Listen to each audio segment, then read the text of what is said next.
এখনো স্বাভাবিক হলো না শহর এবং শহরতলির পরিস্থিতি। বহু জায়গা এখনো জলমগ্ন অবস্থায় রয়েছে। মঙ্গলবার সন্ধ্যায় দুর্যোগ ঘটিত কারণে মৃত্যু হয়েছে আরও একজনের। গত 24 ঘন্টায় শুধু কলকাতায় মৃত্যু হল 9 জনের।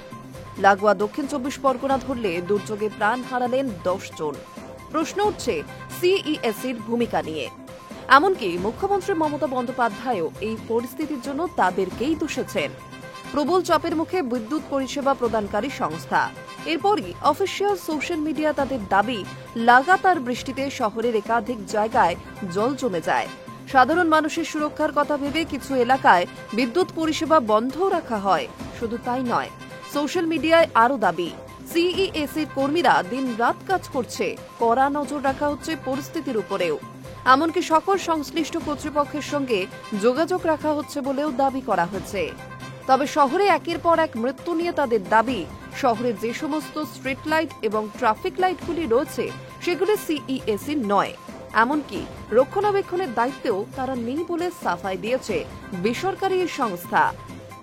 শহরে একের পর এক মৃত্যু নিয়ে এক সংবাদ মাধ্যমকে দেওয়া সাক্ষাৎকারে মুখ্যমন্ত্রী স্পষ্ট জানিয়েছিলেন, এর দায় সিইএসিকেই নিতে হবে। এখনই তারা জরুরি ভিত্তিতে কর্মীদের নামিয়ে পরিস্থিতি মোকাবিলা করুক। মৃতদের পরিবারের প্রতি সমবেদনা জানিয়ে তিনি দাবি করেন, সিইএসির উদাসীনতার বলি এই 7 জন। সিইএসির উচিত মৃতদের পরিবারের একজনের চাকরির ব্যবস্থা করে দেওয়া। রীতিমতো ক্ষোভের সুরে তার অভিযোগ, এখানে তারা ব্যবসা করছে আর আধুনিকীকরণের কাজ করছে না। বলতে বলতে আমার বুক ব্যথা হয়ে গিয়েছে। এরপরে এদিন বিকেলে সরাসরি সিইএসির কর্তা সঞ্জীব গোয়েঙ্কাকে ফোন করেন মুখ্যমন্ত্রী মমতা বন্দ্যোপাধ্যায়। শহরে খোলা বিদ্যুতের তারগুলির যত্নের কথা বলেন তিনি।